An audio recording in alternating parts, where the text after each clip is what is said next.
The morning sun filtered through the kitchen window of my two-story home in suburban Denver, Colorado, casting warm light across the breakfast table where my 6-year-old granddaughter Lily sat quietly eating her pancakes.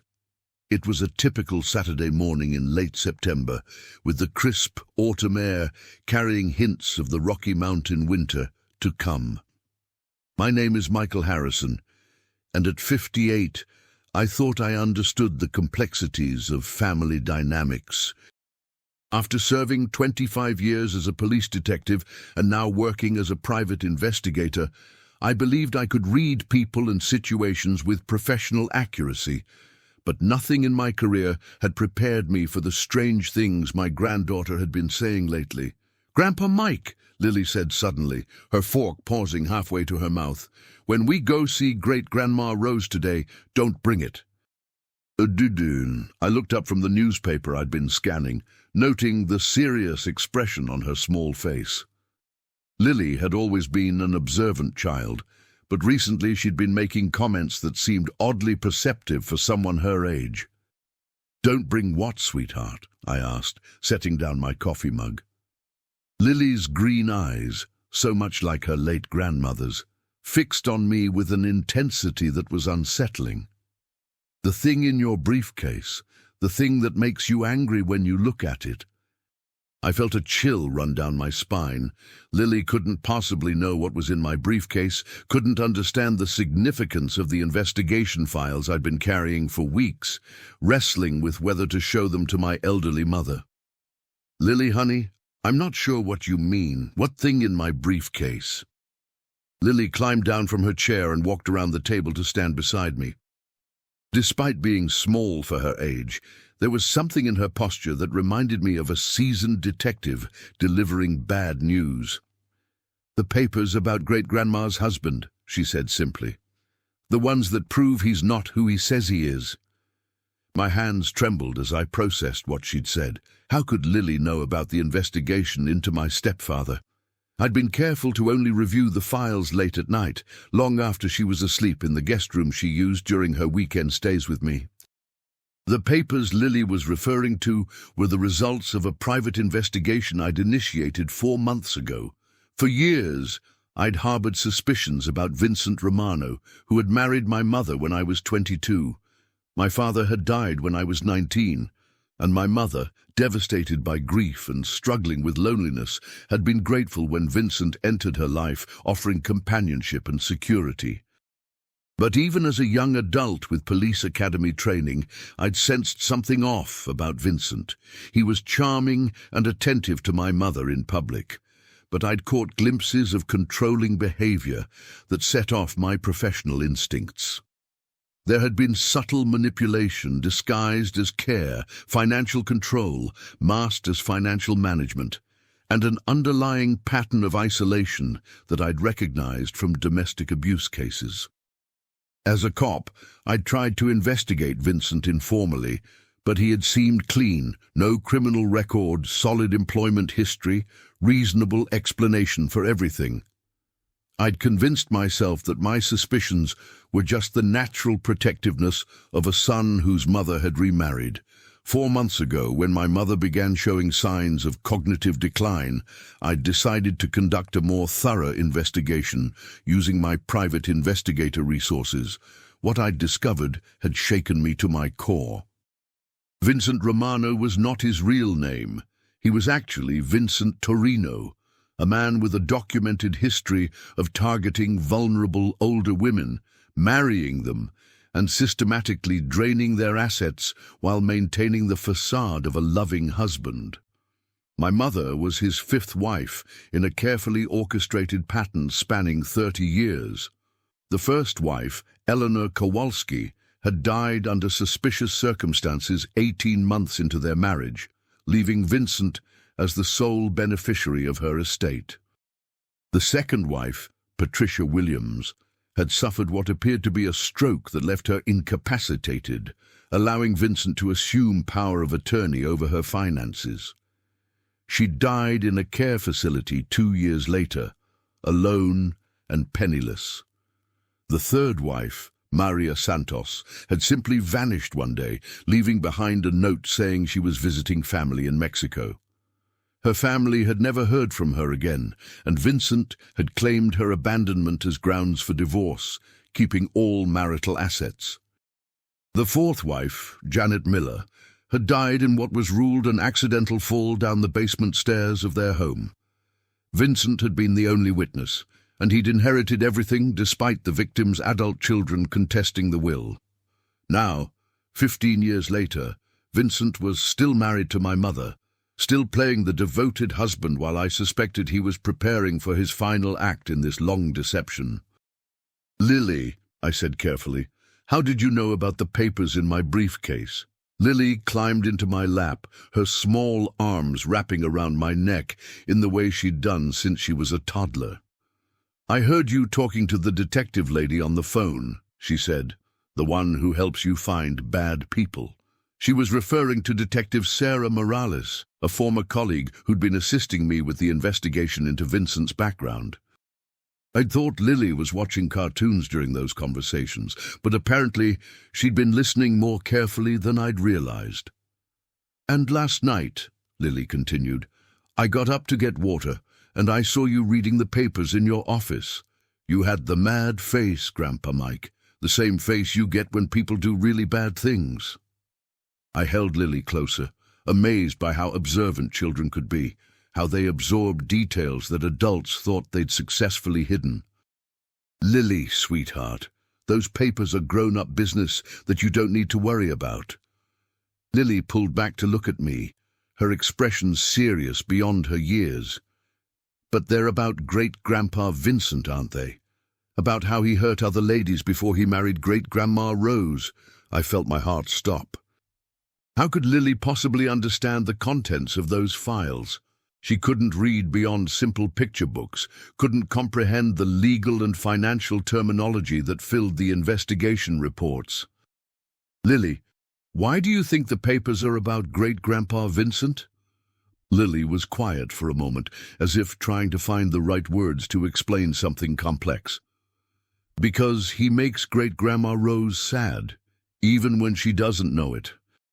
And he makes you have the worried face when you have to see him, and the papers have his picture on them, but with different names." She was absolutely right.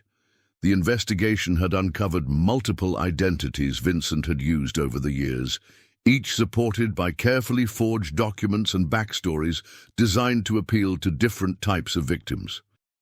"Lily, I need you to promise me something. You can't talk about these papers with anyone else, okay? Especially not with Great-Grandma Rose or Great-Grandpa Vincent." Lily nodded solemnly. "I promise, Grandpa Mike, but you still shouldn't bring them today." "Why not, sweetheart?" Lily's response sent chills down my spine. "Because Great-Grandpa Vincent will know you have them, and then he might hurt Great-Grandma Rose."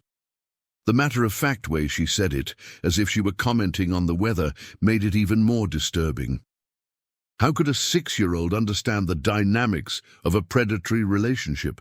How could she sense the danger that I'd been grappling with for months?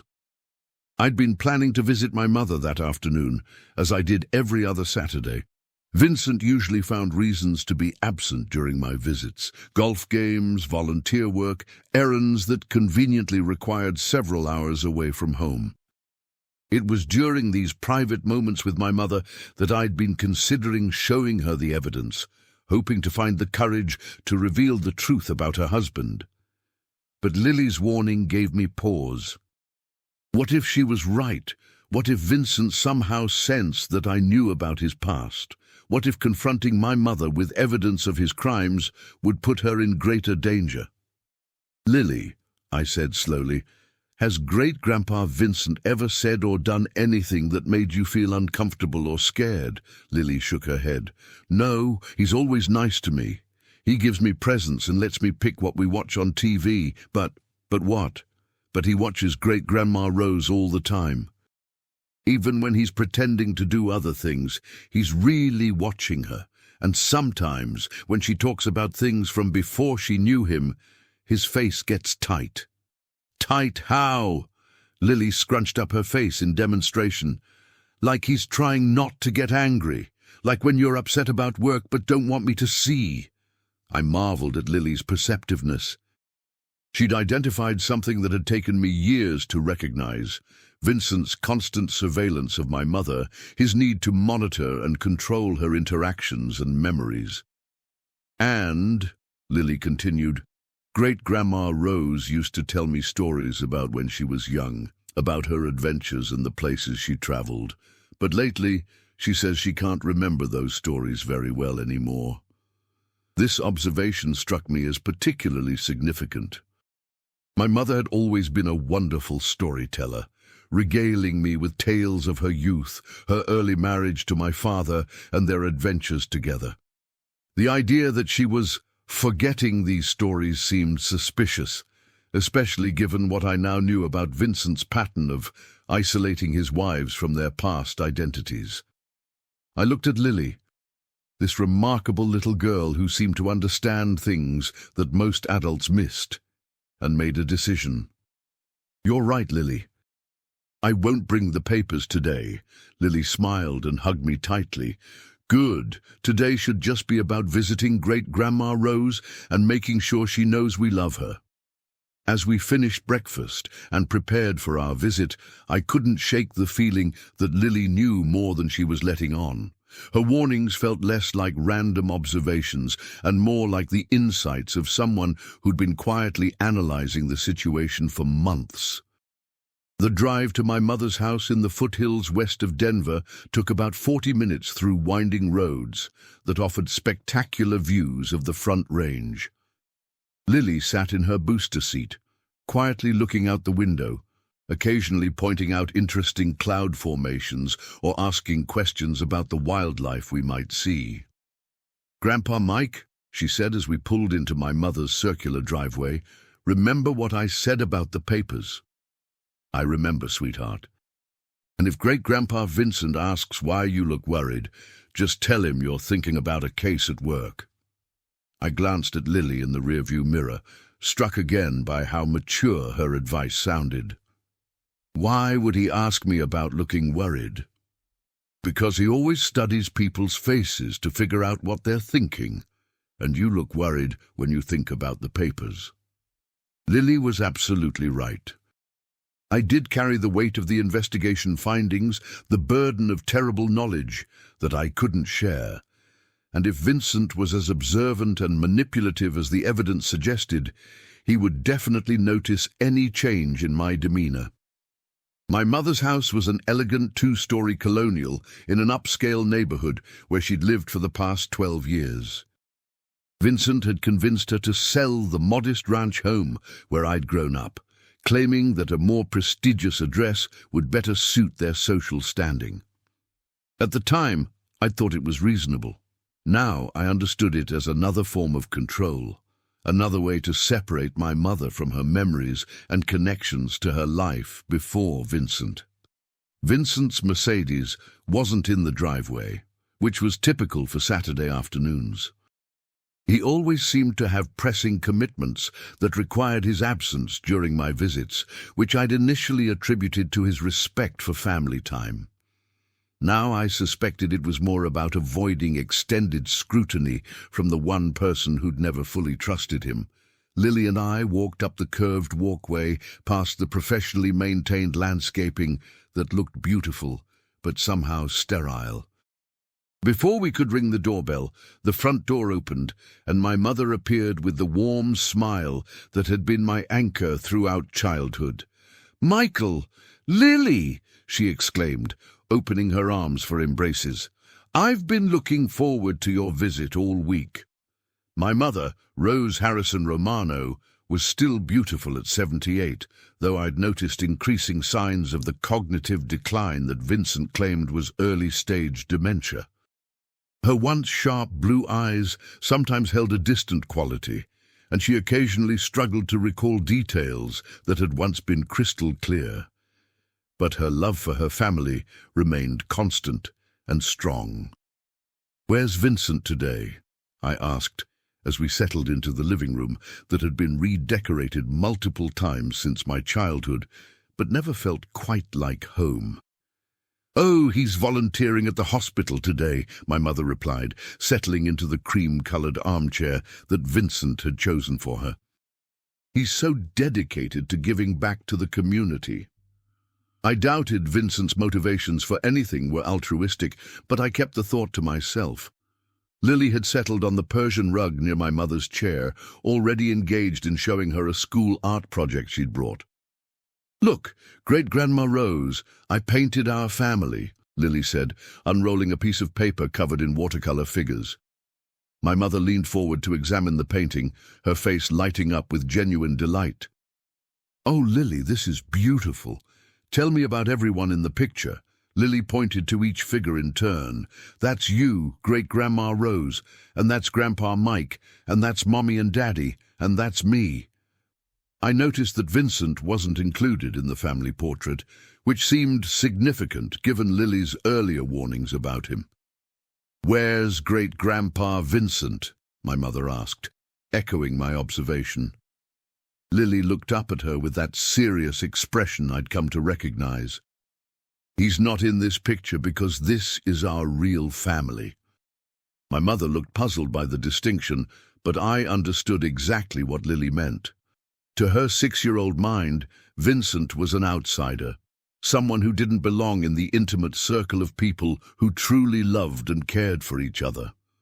As the afternoon progressed, I watched my mother interact with Lily, noticing how she seemed to come alive in her granddaughter's presence. The confusion and hesitation that had been increasingly evident in recent months faded away, replaced by the sharp wit and warm humor I remembered from my youth. Lily, for her part, seemed to have an intuitive understanding of how to communicate with my mother, speaking clearly and patiently, and showing remarkable empathy when my mother struggled to find the right words.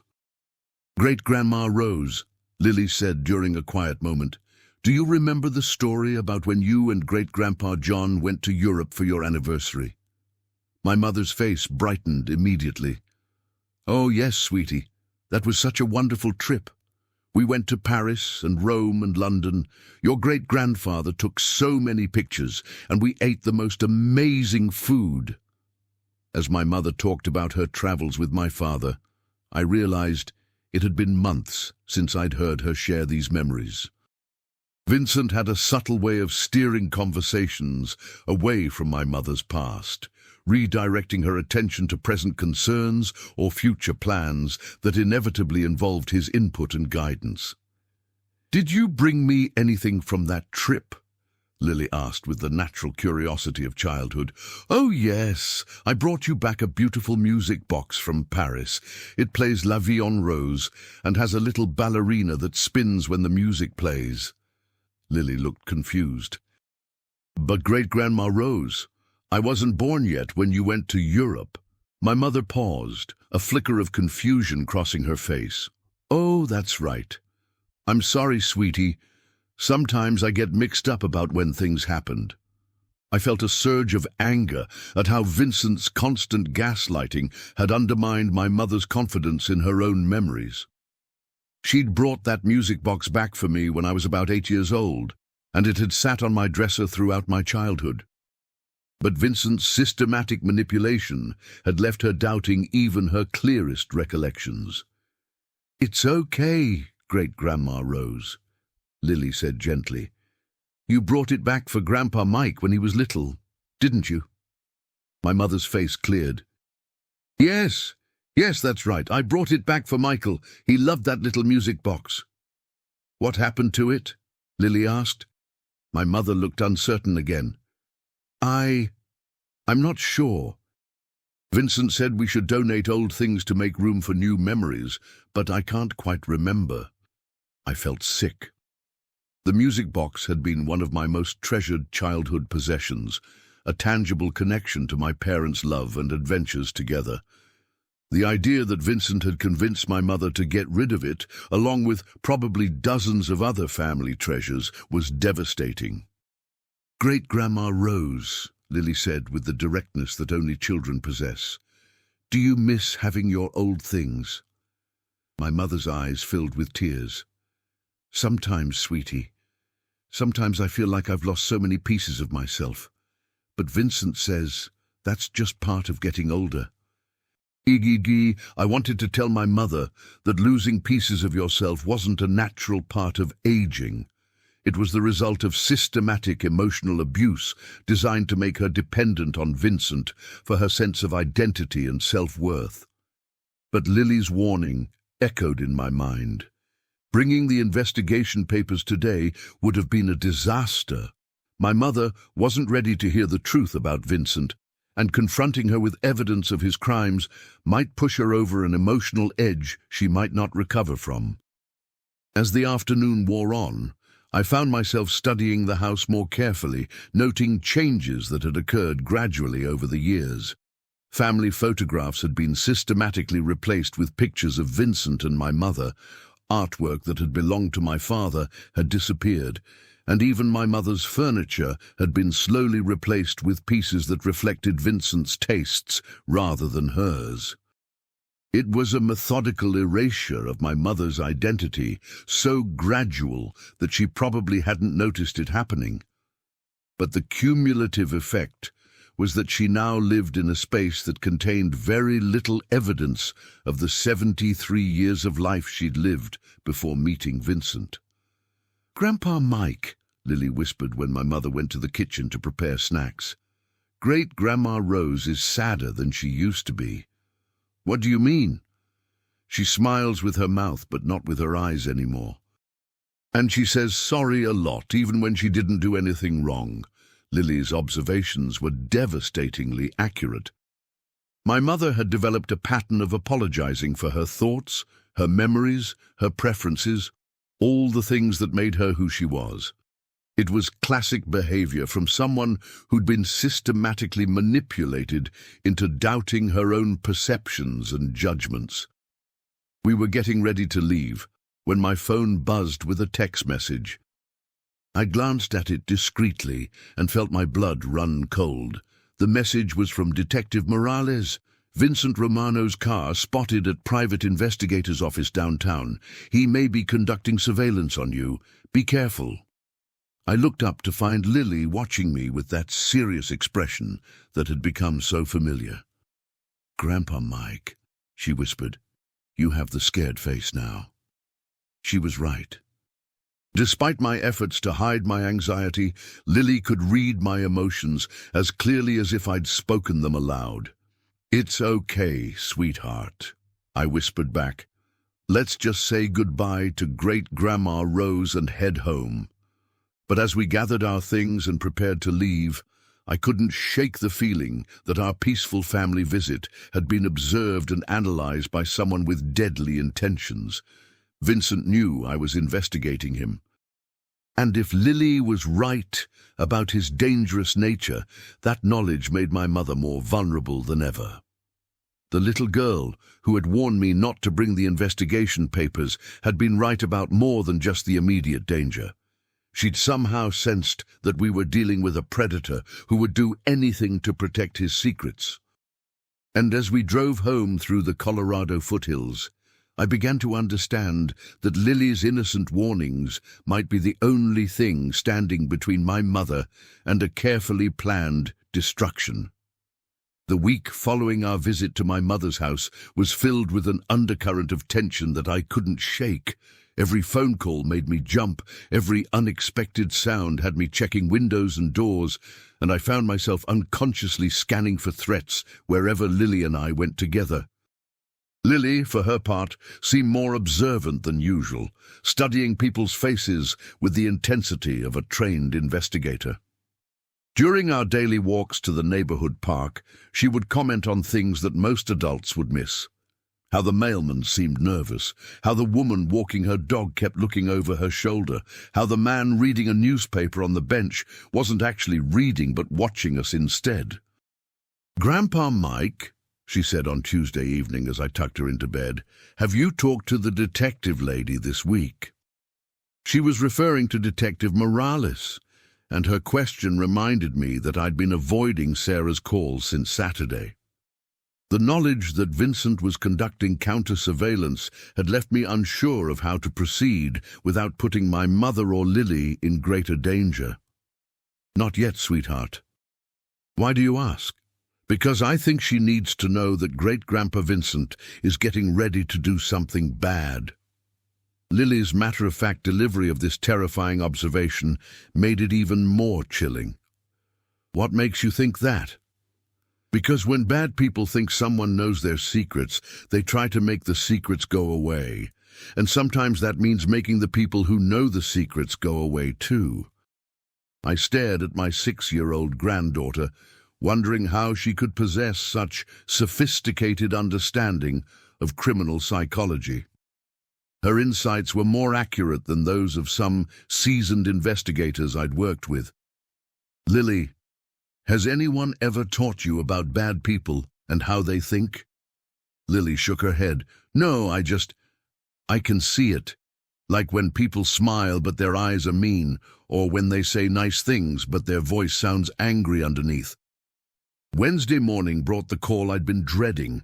It was my mother, and her voice was shaky and confused.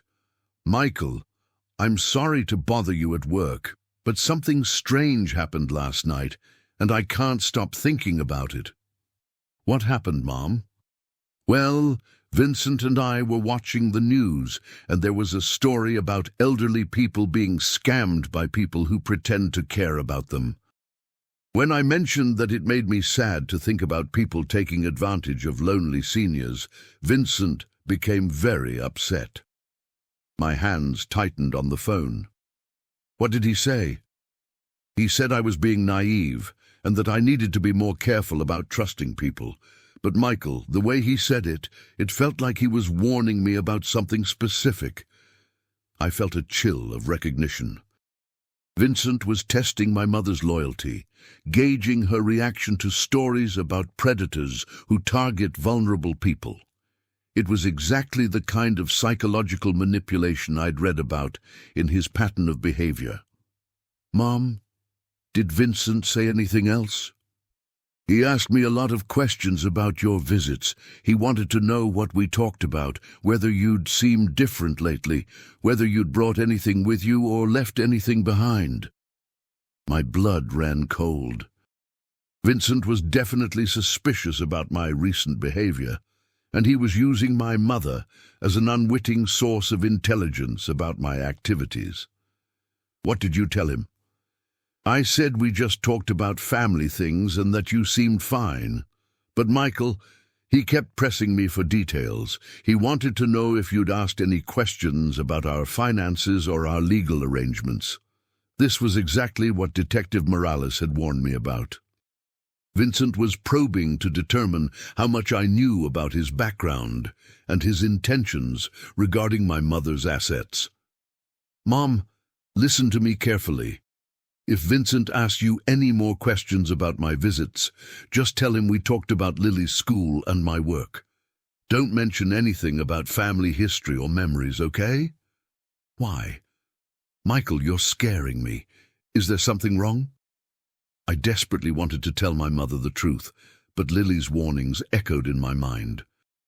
My mother wasn't ready to hear about Vincent's criminal past, and shocking her with that information might push Vincent to accelerate whatever timeline he was following. "I'm just being cautious, Mom. Sometimes people ask questions for reasons that aren't obvious." After I hung up, I immediately called Detective Morales back. When she answered, her voice was tense. "Mike, I've been trying to reach you for 3 days. We have a serious problem." "What kind of problem?" "Vincent Romano has hired a security company to conduct background verification on you. They've been asking questions about your financial situation, your relationship with your mother, and your professional activities as a private investigator." My stomach dropped. "What does that mean?" "It means he's gathering information to use against you. This is exactly the pattern he followed with family members of his previous wives who became suspicious of him." "What happened to those family members?" Sarah was quiet for a moment. "2 of them backed off completely after being threatened. One had a suspicious car accident that left him hospitalized for months, and one simply disappeared. The word disappeared hung in the air like a threat. I thought about Lily's warnings, about her uncanny ability to sense danger, and realized that she'd been trying to protect not just my mother, but all of us. "Sarah, what do you think I should do? I think you need to be very careful about your movements and interactions. Don't follow predictable patterns, don't go anywhere alone, and don't confront Vincent with any evidence until we have enough to guarantee his arrest." "But what about my mother? She called me this morning, and Vincent is becoming more aggressive about questioning her." "That's another part of his pattern. When Vincent feels threatened, he increases his psychological control over his current wife. He's trying to isolate your mother and turn her against anyone who might interfere with his plans." "How long do we have?" "Based on his previous timeline, not long. Once Vincent becomes suspicious of outside interference, he typically moves to finalize his plans within 2 to 3 weeks. After ending the call, I sat in my home office staring at the investigation files spread across my desk. The evidence against Vincent was overwhelming, but it was also circumstantial. Without direct proof of criminal intent toward my mother, any legal action would be difficult to pursue. That evening, as Lily and I prepared dinner together, she looked up from the vegetables she was helping me chop with her child-safe knife. Grandpa Mike, the detective lady told you scary things today, didn't she? How did you know I talked to Detective Morales?" "Because you have the same worried face you get when people are in danger, and you keep looking at your phone like you're expecting bad news."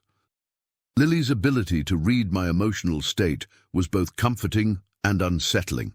She seemed to understand the gravity of our situation without needing to know the specific details. "Lily, do you think we should tell Mommy and Daddy what's happening with Great-Grandma Rose and Great-Grandpa Vincent?" Lily considered the question seriously.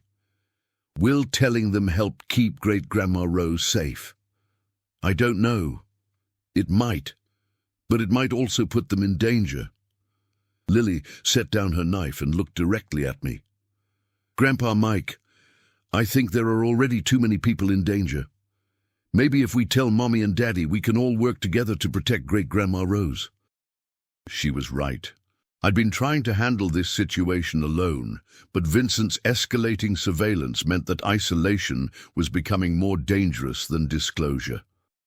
That night, after Lily was asleep, I called my son David and asked him to come over with his wife Jennifer. When they arrived, looking concerned and confused, I sat them down at my kitchen table and spread out all the investigation files. "Dad, what is all this?" David asked, picking up a surveillance photograph of Vincent from one of his previous marriages.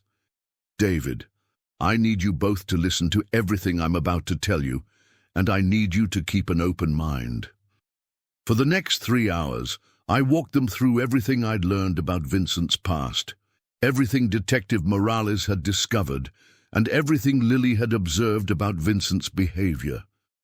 Their expressions shifted from confusion to disbelief to horror as the scope of Vincent's crimes became clear. "Dad, this is insane," Jennifer said, staring at the documentation spread across our table. "Are you telling me that Vincent has been planning to kill Grandma Rose for 15 years? Not planning to kill her for 15 years, but gradually positioning himself to eliminate her when it became advantageous. According to the investigation, Vincent's pattern is to live off his wife's assets for extended periods while slowly isolating them and undermining their confidence. Then, when they become elderly and vulnerable, he makes his final move." David looked at the evidence with the analytical mind of the accountant he'd become. "And you think Lily somehow sensed this?" "Lily has been warning me about Vincent's behavior for months. She's the one who told me not to bring these documents to Grandma Rose's house last Saturday. She's the one who noticed that Vincent constantly monitors people's reactions. She's the one who realized that Vincent gets defensive when Grandma Rose talks about her past." Jennifer was quiet for a long time, processing the information. Finally, she looked up at me with tears in her eyes. "Mike, what are we going to do? We can't just let this monster hurt Grandma Rose. Detective Morales is working on building a case that would hold up in court. But in the meantime, we need to keep Mom safe without alerting Vincent to what we know." "How do we do that?" Before I could answer, we heard footsteps on the stairs. Lily appeared in the kitchen doorway, rubbing her eyes and looking confused. "Daddy, Mommy, why are you here so late?" Jennifer opened her arms, and Lily climbed into her lap, still half asleep. As Jennifer held her daughter, I watched Lily's eyes focus on the investigation documents spread across the table.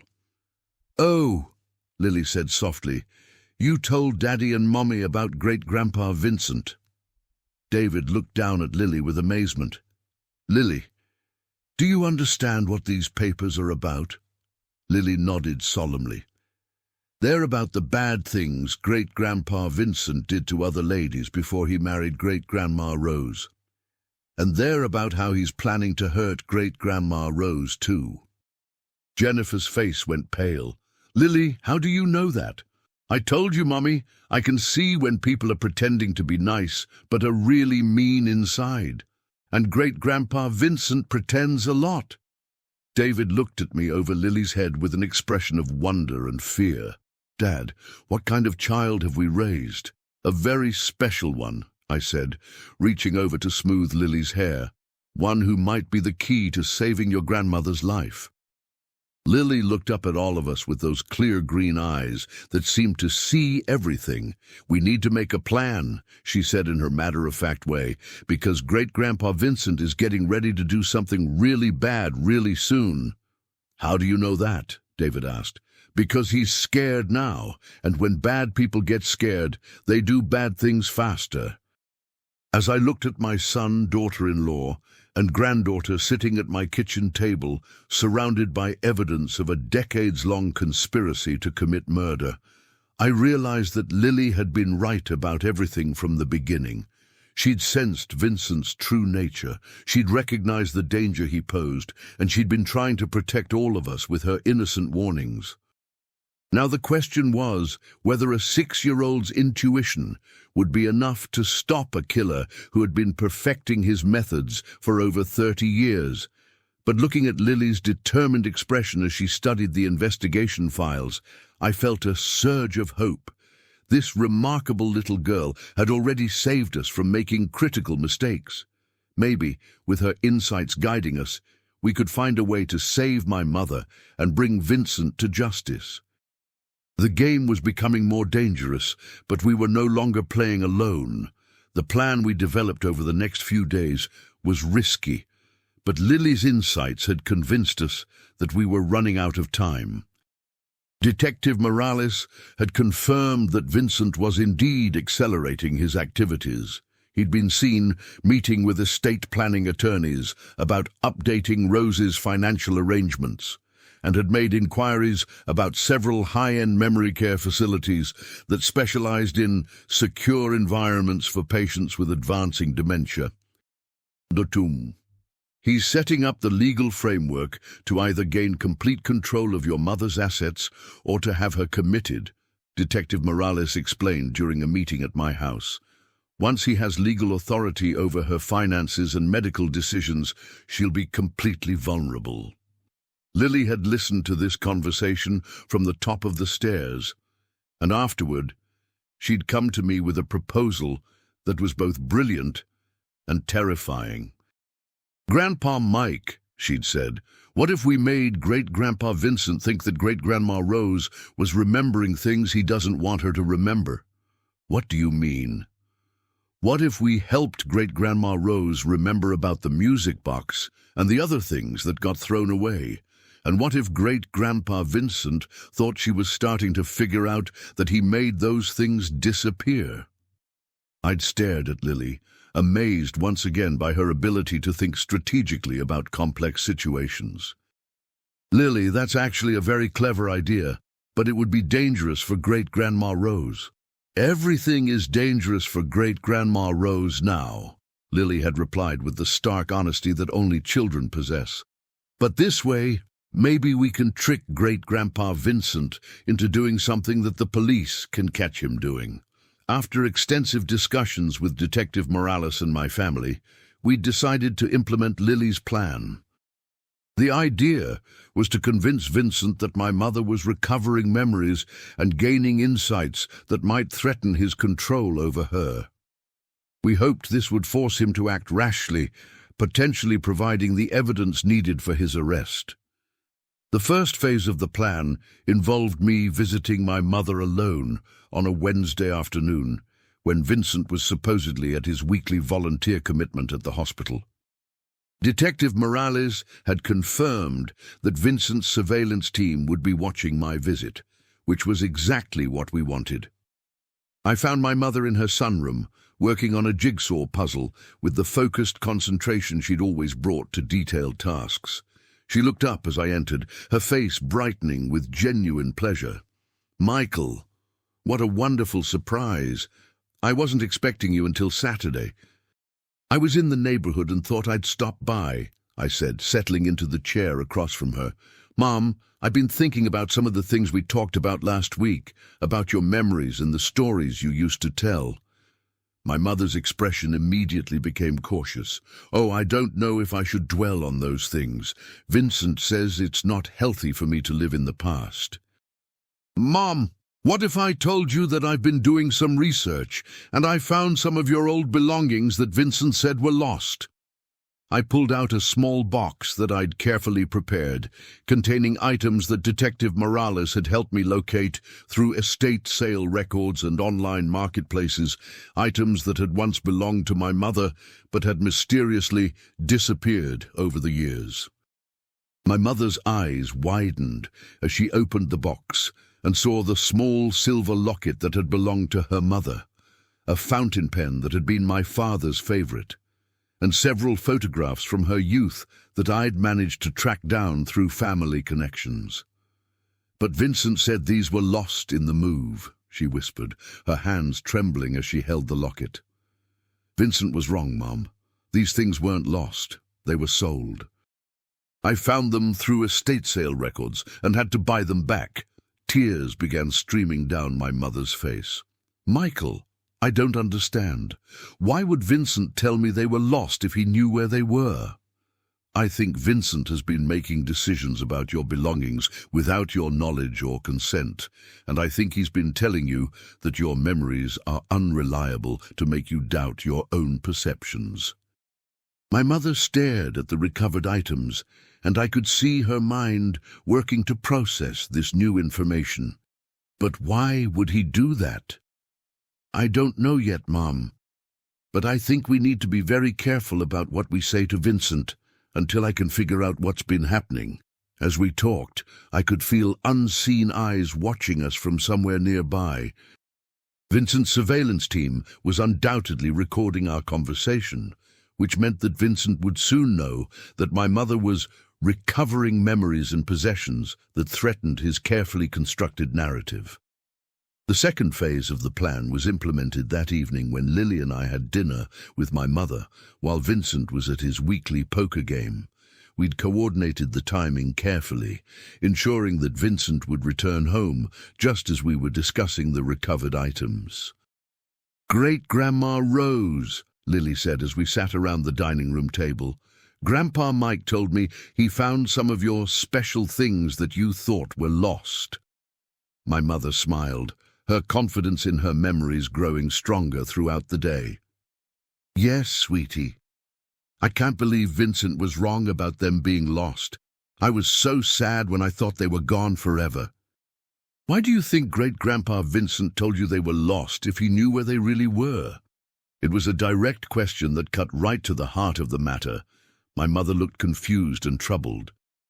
"I don't know, Lily. Maybe he was trying to protect me from being sad about losing them.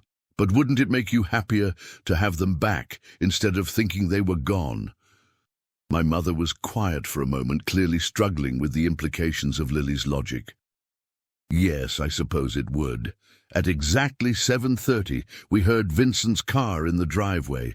Lily immediately shifted into her role, speaking loudly enough to be overheard when Vincent entered the house. Great-Grandma Rose, maybe there are other special things that aren't really lost. Maybe we should look for them. Vincent appeared in the dining room doorway just as Lily finished speaking. His expression was carefully controlled, but I could see the tension in his posture. "What's this about looking for things?" he asked with forced lightness. My mother looked up at him with more confidence than I'd seen from her in years. "Oh, Vincent, you'll never believe it. Michael found some of my family treasures that we thought were lost. They weren't lost at all." Vincent's smile became strained. "Rose, darling, I think you might be confused again. We went through all your belongings very carefully when we moved here." But my mother didn't back down this time. "I'm not confused, Vincent, look." She showed him the locket, the pen, and the photographs. I watched Vincent's face carefully and saw exactly what Lily had described, the moment when his mask slipped and revealed the control and anger beneath. "Rose," he said in a voice that was quiet but unmistakably threatening. "Where did these items come from?" "Michael found them. He tracked them down through estate sales and bought them back for me."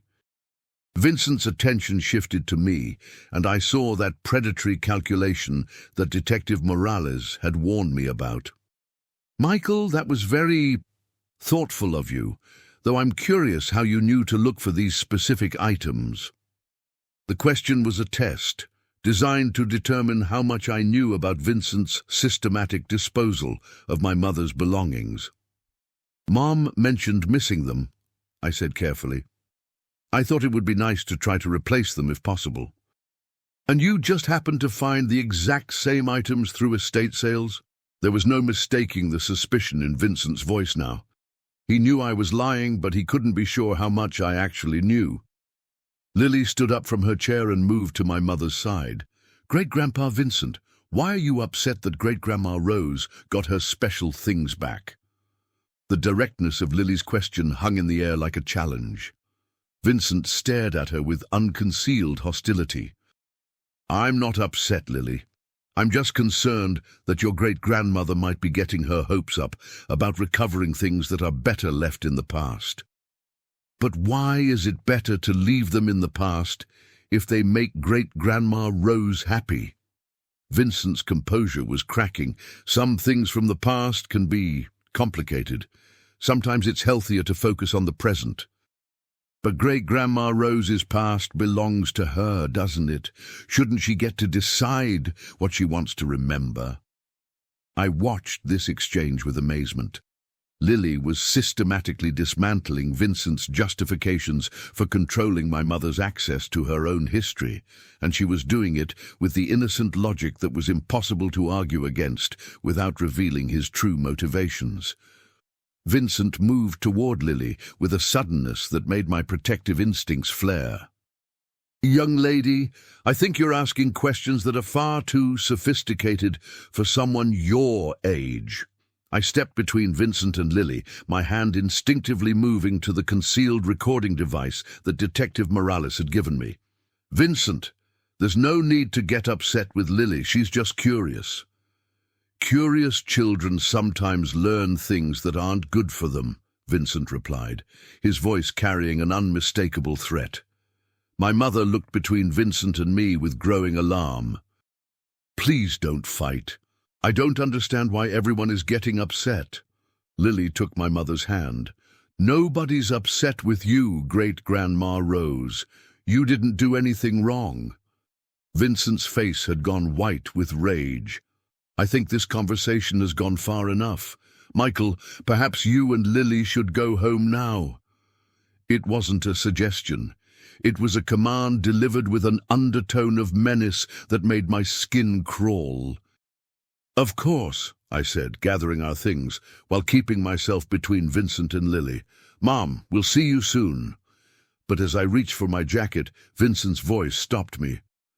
"Michael, I think we need to have a private conversation about these discoveries of yours. Perhaps we could meet for coffee tomorrow morning." The invitation felt like a trap, but refusing it would only confirm Vincent's suspicions. "Sure, Vincent. I'll call you tomorrow." As Lily and I walked to our car, I could feel Vincent watching us from the front window. The atmosphere in the house had become toxic, and I knew that we'd successfully triggered whatever Vincent had been planning. "Grandpa Mike," Lily said quietly as we drove home, "Great-Grandpa Vincent is really angry now." "What do you mean?" "He knows that we know something, and that makes him dangerous." I glanced at Lily in the rear-view mirror, this remarkable 6-year-old who seemed to understand the psychology of predators better than most trained professionals. "Lily, how do you know these things? How can you read people so accurately?" Lily was quiet for a moment, as if trying to find the right words to explain something she didn't fully understand herself. "I don't know," she said finally.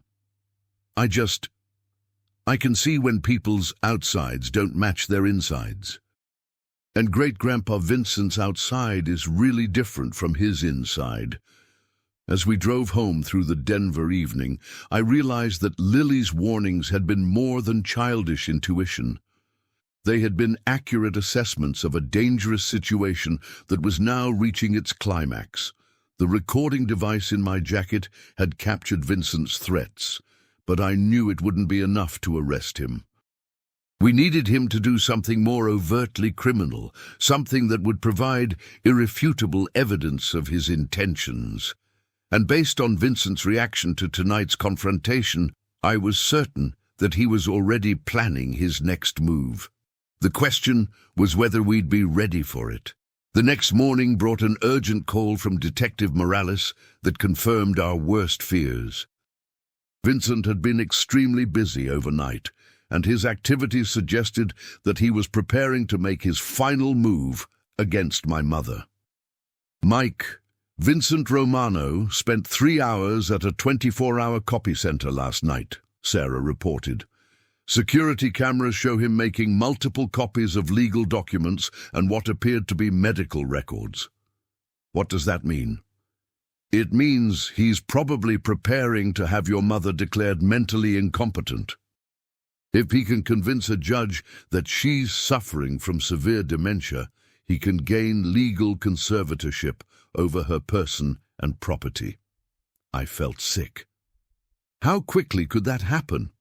With the right medical documentation and legal representation, within days. And once Vincent has conservatorship, your mother would be completely at his mercy.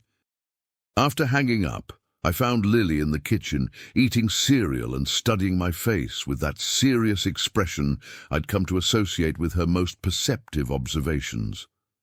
"The detective lady told you scary things, didn't she?" she said. "How did you know?" "Because you have the same face you get when people are in really big trouble. And you keep looking at your phone like you're waiting for more bad news." Lily's ability to read my emotional state continued to amaze me. "Lily, I think Great-Grandpa Vincent is getting ready to do something very bad to Great-Grandma Rose." "I know," she said simply. "That's why we need to stop him today." "What do you mean?" Lily set down her spoon and looked at me with those clear green eyes that seemed to see everything.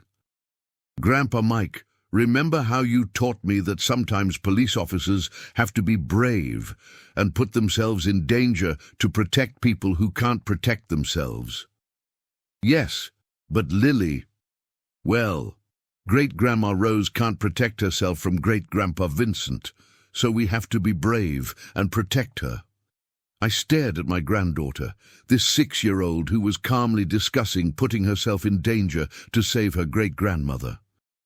"Lily, what exactly are you suggesting?"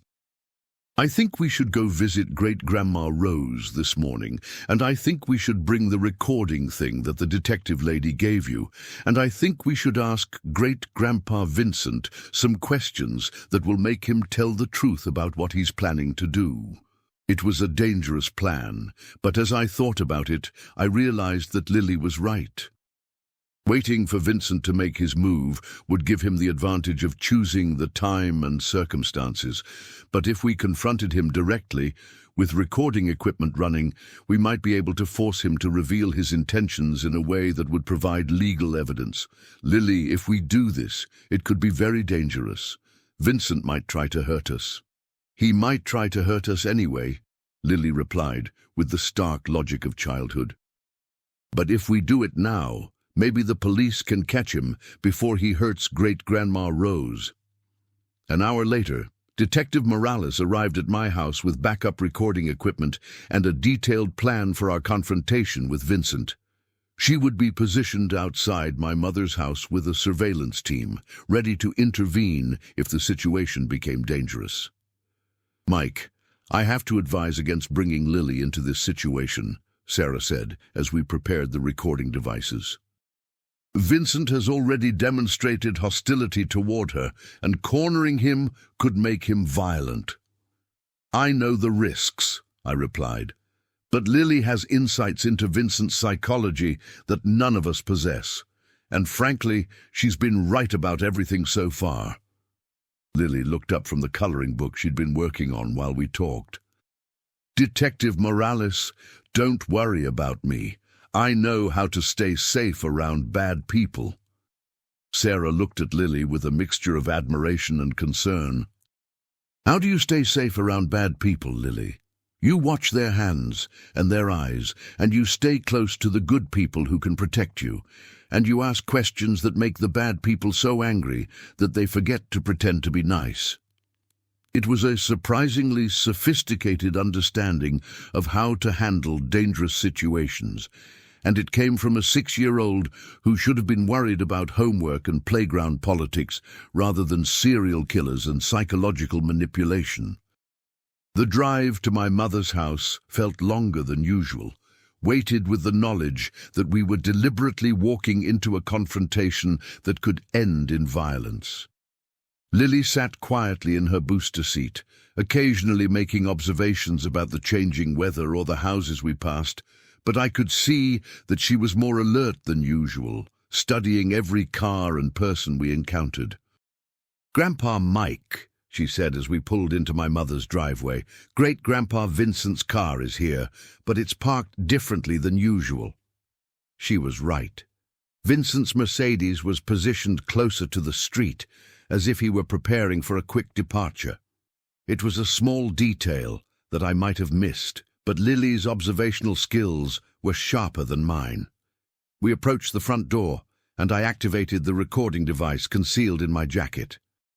Whatever happened in the next hour would either provide the evidence needed to arrest Vincent or escalate the situation beyond our ability to control it.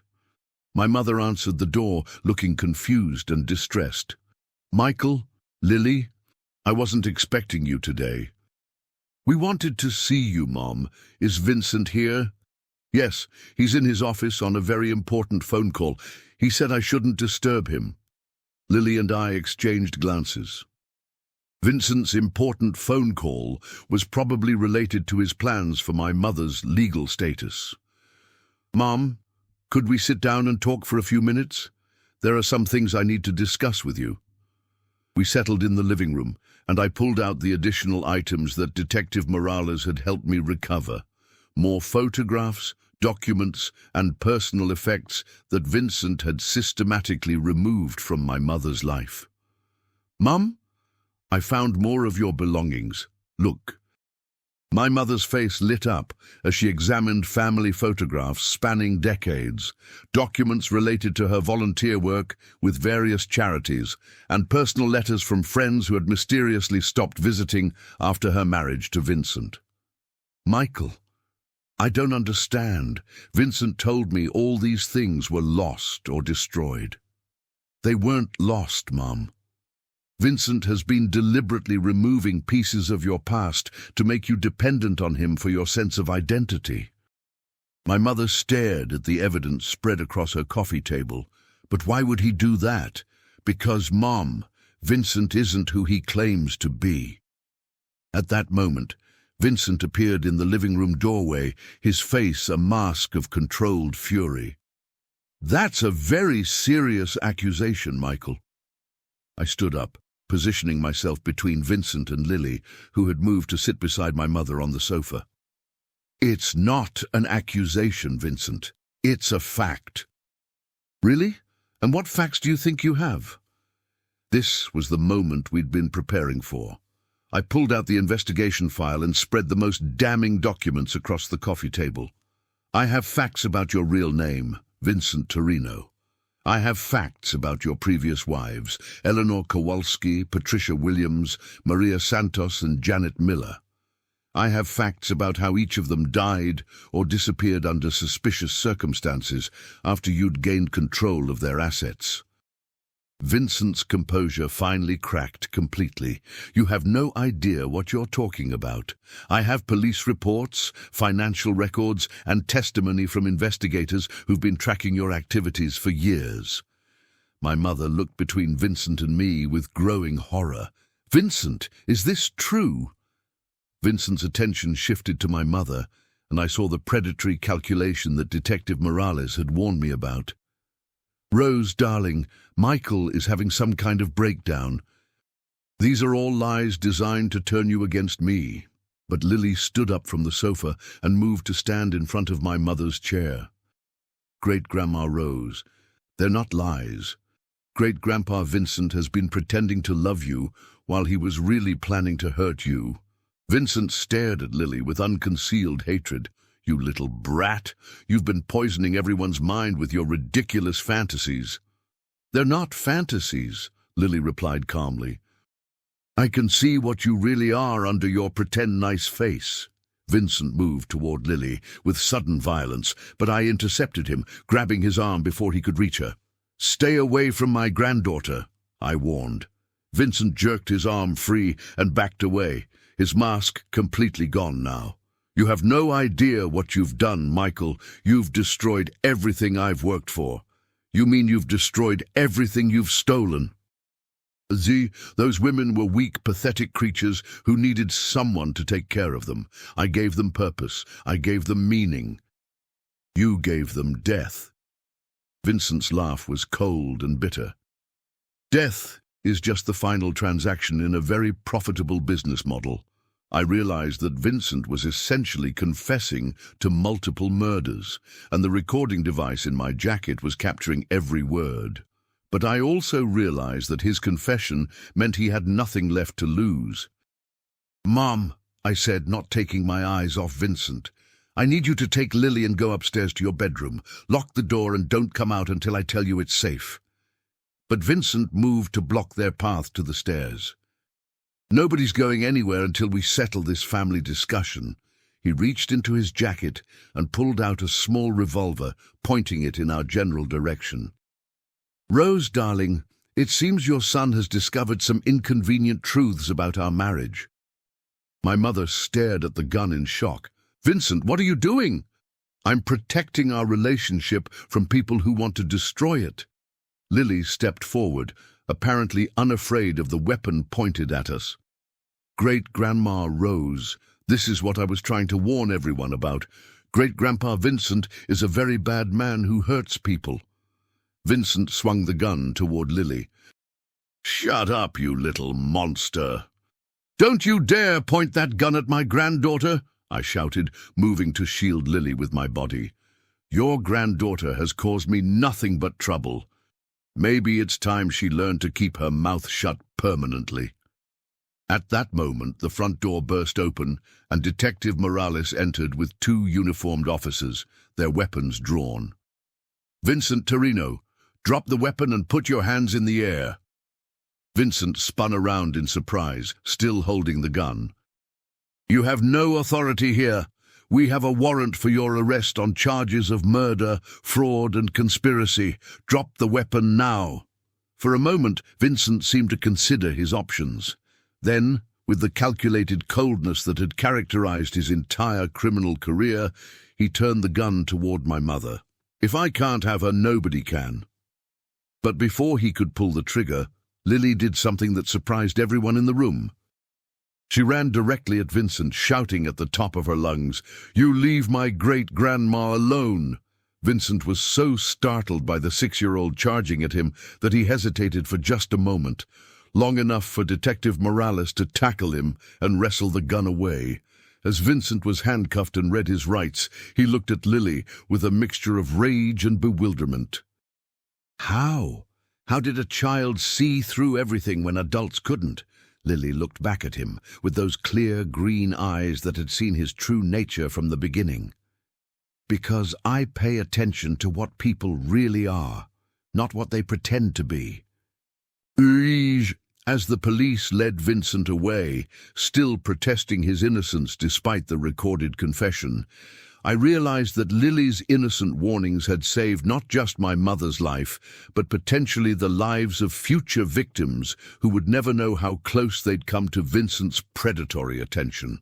6 months later, Vincent Torino was convicted on multiple charges and sentenced to life in prison without parole. During the trial, investigators from several states came forward with additional evidence linking him to at least 8 suspicious deaths spanning 4 decades. My mother made a remarkable recovery once Vincent's psychological manipulation ended.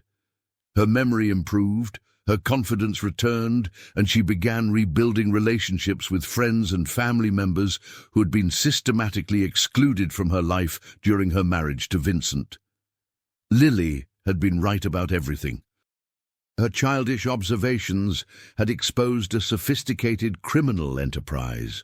Her innocent questions had revealed decades of carefully hidden abuse, and her simple warning, "Don't bring it," had prevented a confrontation that could have resulted in multiple deaths.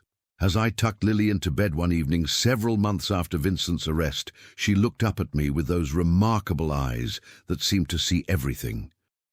"Grandpa Mike, are you glad I told you not to bring the papers that first day?"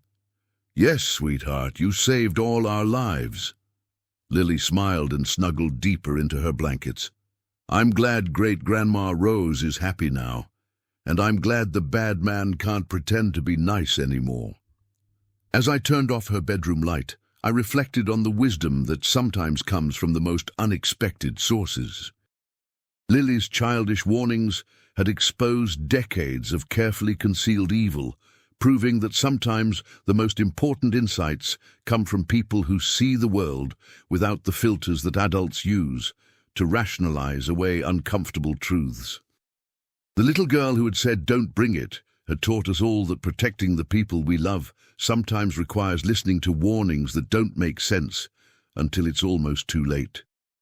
And she'd shown us that sometimes the most powerful weapon against evil is the innocent clarity of a child who simply refuses to accept that bad people should be allowed to pretend to be good.